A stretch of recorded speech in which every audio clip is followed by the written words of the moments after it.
Olá, a gente vai tentar entender uma figura muito complexa hoje. Como é que o arquiteto preferido de Hitler se transformou no talvez penitente mais famoso do Terceiro Reich?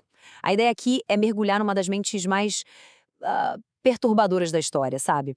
E vamos fazer isso usando as próprias palavras dele, do Albert Speer, para tentar desvendar o grande paradoxo que foi a vida dele. E o ponto de partida é logo essa admissão de culpa. Direto e reto. Lá em Nuremberg, no banco dos réus, perguntam para ele e ele assume a responsabilidade por tudo. Imagina a cena. Essa declaração, claro, chocou todo mundo ali, os outros réus, os próprios juízes, e é aqui que o conflito central da história dele realmente começa. Então isso já nos joga direto na grande questão que define o legado do Speer, né? Essa confissão toda. Foi um ato sincero, de arrependimento genuíno, ou foi tudo uma grande performance muito bem calculada? Ele estava tentando de verdade encarar a própria culpa? Ou foi só a jogada mais inteligente de todas para, no fim das contas, salvar a própria pele? Para a gente ter uma noção do peso disso tudo, é bom lembrar quem ele era. O Speer não era um oficial qualquer, longe disso. Ele estava ali, no epicentro do poder. Era o arquiteto que ia transformar as visões megalomaníacas do Hitler em realidade.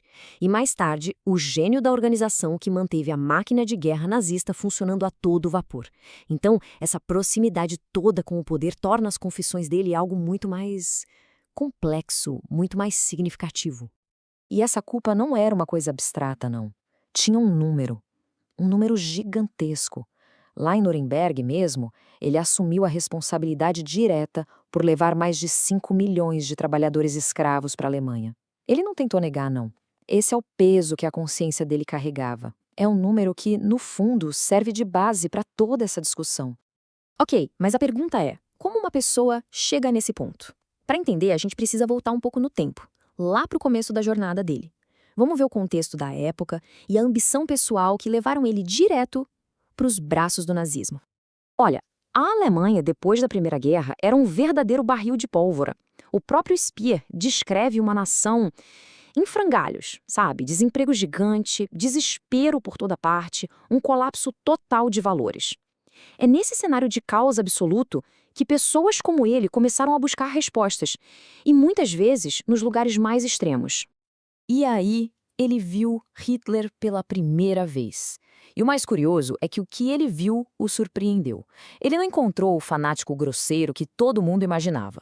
Pelo contrário, nas palavras do próprio Speer, ele viu uma figura que parecia um professor dedicado, alguém persuasivo, quase tímido. E essa primeira impressão, bom, ela o fisgou completamente. A partir daí, a ascensão dele foi meteórica. Foi uma combinação de uma ambição gigantesca com aquele encontro fatídico com Hitler. Em pouquíssimos anos, ele deixou de ser um arquiteto desconhecido para se tornar um dos homens mais poderosos de todo o regime. Agora a gente entra no centro psicológico dessa história. Como é que uma consciência se desfaz? Como ela é desmontada, peça por peça? O próprio Speer oferece uma análise que é sinceramente assustadora sobre o seu próprio colapso moral. Ele descreve isso como um processo gradual, uma decadência em etapas. Primeiro, a gente suporta. Depois, a gente sente pena. E, por fim, a gente abraça. É uma progressão de arrepiar, que mostra como o mal, quando você convive com ele todo santo dia, pode simplesmente se tornar normal. E tem um exemplo disso que é pavoroso. Durante a famosa Noite dos Cristais, sabe? Sinagogas pegando fogo, lojas de judeus sendo destruídas. A única preocupação do Speer, segundo ele, não foi a brutalidade, foi a sujeira na rua, o lixo. A desconexão entre o que estava acontecendo e a reação dele é total. Então, qual era o mecanismo psicológico por trás disso? A gente pode chamar de despersonalização. Ele mesmo admitiu que as vítimas viraram abstrações, deixaram de ser pessoas, com famílias, com sonhos. E ele chega a reconhecer que o crime dele foi talvez até pior, porque ele não se via como um antissemita fanático, mas simplesmente indiferente. E a indiferença pode ser devastadora. E agora a gente chega no ponto talvez mais controverso de toda a história do Speer, a alegação dele de que não sabia de nada sobre o Holocausto. A afirmação dele era essa, categórica. Ele não sabia. Pare e pensa um pouco nisso. O cara que era praticamente o segundo homem mais poderoso do Reich, o amigo mais próximo de Hitler. E ele alega que não sabia do maior crime do regime até o fim da guerra.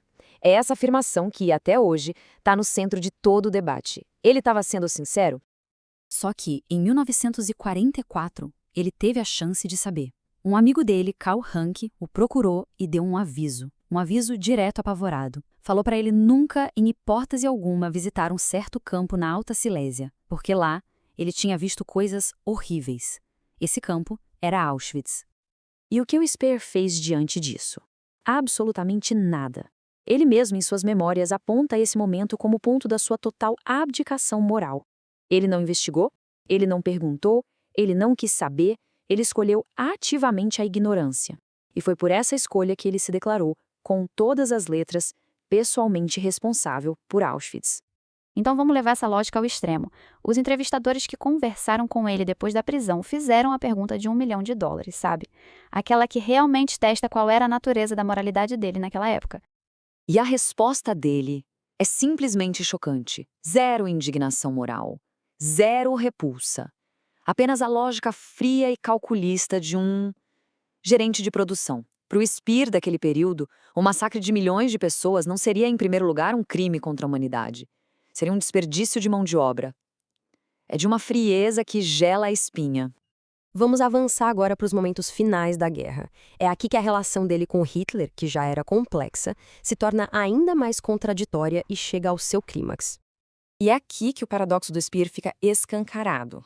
Pensa bem, por um lado, ele estava ativamente desafiando as ordens de Hitler, sabotando a política de terra arrasada para tentar salvar o que restava da Alemanha. Mas, por outro lado, ele sentiu uma necessidade, uma compulsão de arriscar a vida, voar para Berlim em ruínas, só para dar um último adeus. Rebelião e devoção, andando lado a lado, até o último minuto. E a gente não pode nunca esquecer o motivo pelo qual ele era tão crucial para o regime. O talento dele para a organização era inegável. Sob o comando dele, a produção de guerra da Alemanha disparou. Aumento de 27% em armas, 25% em tanques e um aumento de quase 100% em munição, em questão de meses. Foi um sucesso técnico impressionante que, como ele mesmo admitiu mais tarde, acabou prolongando a guerra. E, claro, todas as suas atrocidades. E com isso, a gente meio que volta ao ponto de partida, né? A gente retorna ao grande paradoxo de Albert Speer. Tudo que a gente viu aqui, da ascensão meteórica, a queda e a prisão, nos traz de volta aquela pergunta inicial. O fim da relação dos dois é tão estranho, tão enigmático quanto o começo. No último encontro, o Speer confessa a sabotagem na cara de Hitler. Ele está basicamente esperando ser executado ali mesmo. Mas, em vez disso, Hitler chora. A natureza exata desse laço entre eles continua sendo um mistério profundo, até mesmo na hora do apocalipse. E assim, no final, ficamos com esta pergunta. Depois de 20 anos na prisão, Albert Speer era um homem redimido que realmente confrontou sua culpa? Ou será que ele foi um mestre propagandista até o fim, criando sua última e mais duradoura obra, a sua própria lenda? A resposta talvez fique para sempre nessa fronteira nebulosa entre o arrependimento sincero e o mais sofisticado dos auto-enganos.